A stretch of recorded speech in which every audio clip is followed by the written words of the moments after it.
going there and getting back was the hard part. I mean, we're talking like at least 8 hours going up there or going out there and then 8 hours coming back. So I'm still suffering from jet lag from yesterday. But I'm told that this documentary will probably be coming out on Netflix at some point in the near future. I don't know when, but I'll be sure to let everybody know when it is coming out, because I'm dying to see it myself. I just hope that they don't do. When I hear skeptoid, I get nervous because, Well, no, I mean, there's nothing wrong with being skeptical. I just hope they're not a bunch of skeptics. What I said, that would defeat the whole purpose of the documentary. So I completely trust these guys. Okay, well, no, that's cool. That's awesome. They're trying to do everything they can to stop this practice.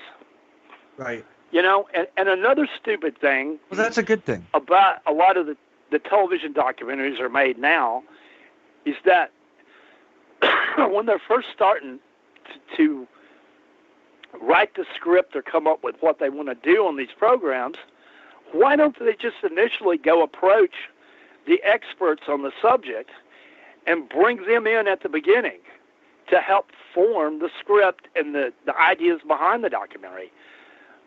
What happens more often than not is that they come up with a script, then they come to the experts who know more about this than they could possibly know, and then they try to shoehorn them into the script that they've already written. Right. It's putting the cart before the horse. It's just, it makes absolutely no sense. You're right. And this documentary coming out, taking these people to task and chastising them, maybe will stop this practice, which is what I'm hoping, and which is what the producers are hoping will happen. If that's the case, then I'm interested in seeing this. For sure. Yeah. I mean, it is, the main thrust of this is not a skeptic versus paranormalist argument. It's showing that both sides are victims of the same practice. Yeah. So. Right. So that's what that's about. But Champ figures into what I'm talking about on part of the segment, so, because they did a segment on Champ, which I was very unhappy with. So, anyway, we were just talking about that. We were just talking about that with Jeff Bellinger a couple episodes ago. About I know that name. Who is Jeff Bellinger? He is a paranormal historian out of New England. He is a writer for Ghost Adventures. He's basically. I've heard the name, but I just couldn't place it. Yeah. Yeah. Yeah. But anyways, yeah. So, we were talking about that. Oh. Yeah. So we have another question from the chat room. I'll read it since Jennifer or Swanky. What would Scott say is the best documentary on Champ phenomenon? Alex Petakov's recent special or another? So far, the best one that's been made is Alexander's On the Trail of Champ. I was very happy with that because, he did a really good job of showing what me and Will were doing.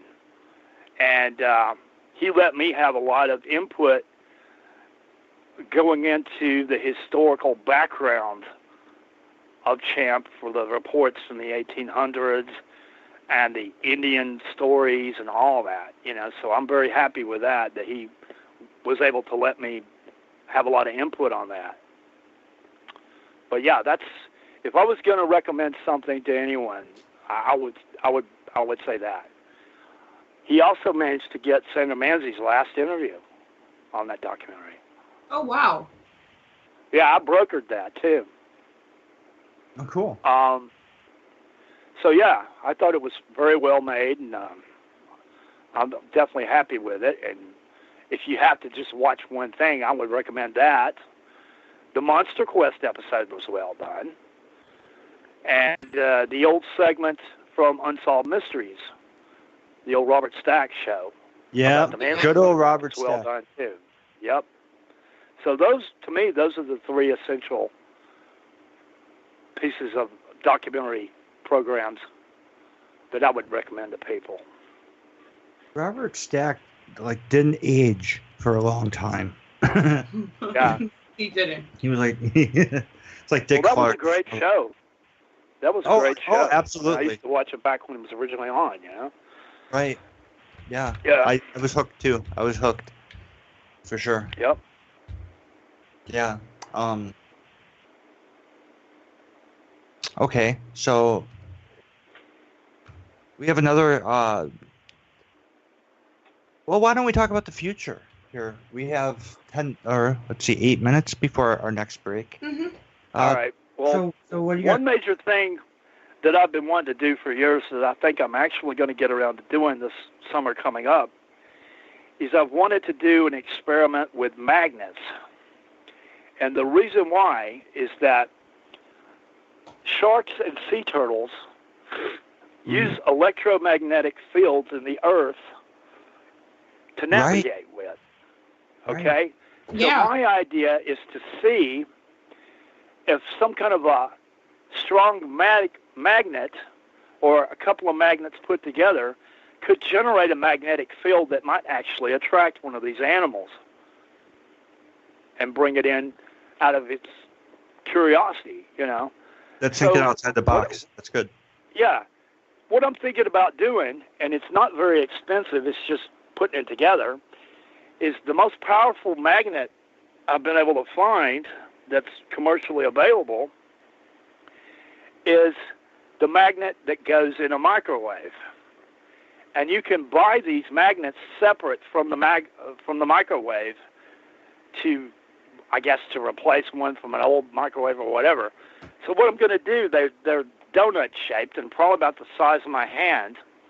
What I want to do is get two of them and build some kind of a contraption around them, probably out of coat hangers, that I can have them, say, a few inches or a foot apart, so I can create a field between the two magnets, generate a sort of a field between the two magnets themselves, and then put that on a piece of fishing line or a rope or something, and put that down into the deep water and see what happens.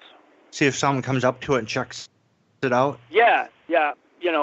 If it's feasibly possible, I might even try to rig up a camera to go with that, like, say, a GoPro or something. And I could put a glow stick, which divers use. It's a chemical light source. You break it, you shake it up, and it works like a light, but it's not battery operated. It's a chemical illuminant. Maybe rig up a camera or something with the glow sticks, and maybe even, put it down with the magnet. But there's questions about, is the magnetic field from the magnets going to cause the camera to malfunction or what? So that's a good point. I'm still working on all that, but so far, this year's Champ Expedition is tentatively scheduled for August.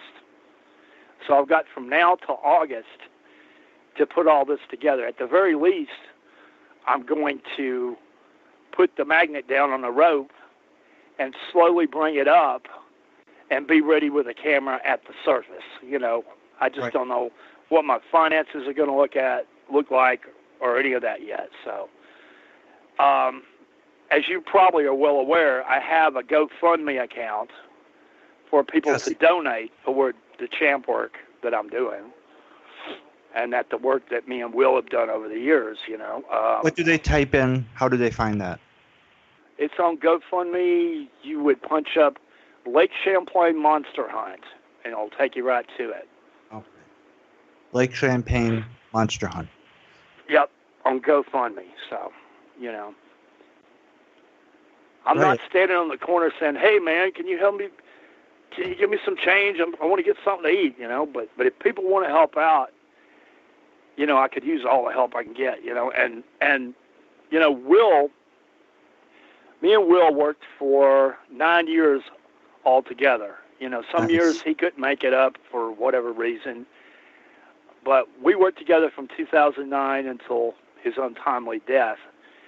And the technology that he engineered himself, the underwater cameras, the hydrophones, and all this stuff, bringing the large boat, all this was very invaluable to whatever breakthroughs we were able to come up with.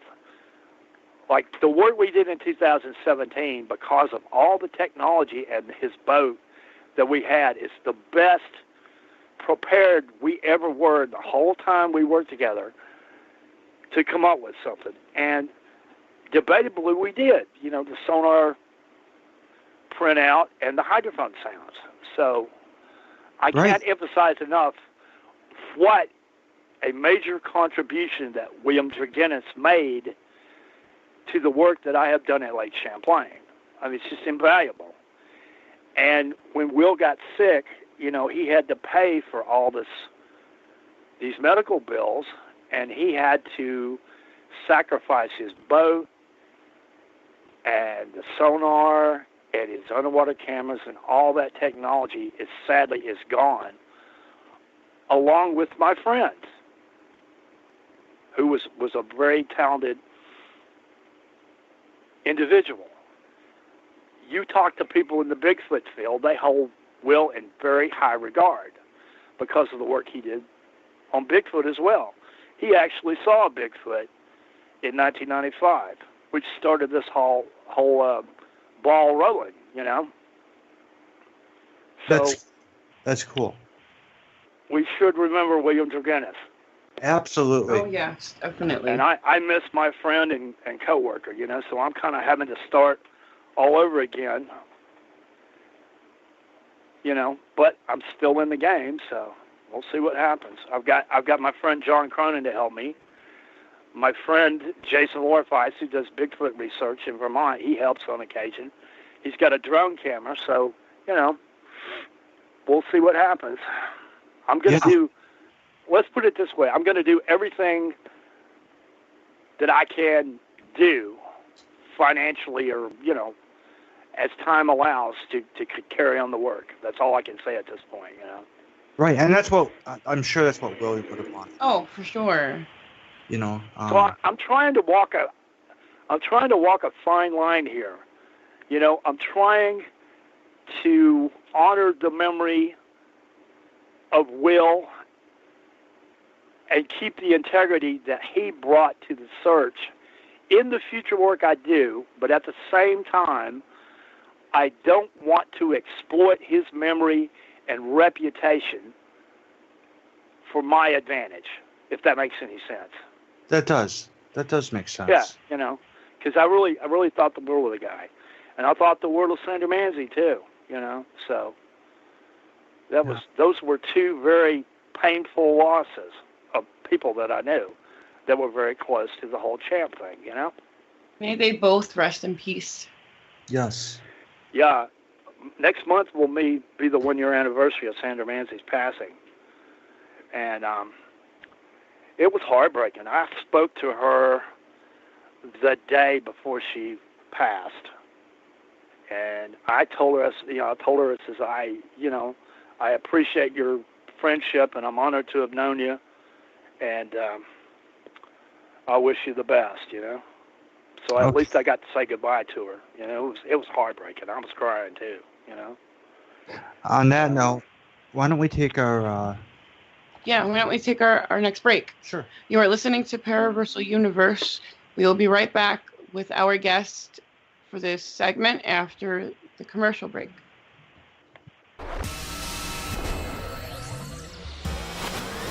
You are listening to WBHM Digital Broadcasting, Birmingham, Alabama.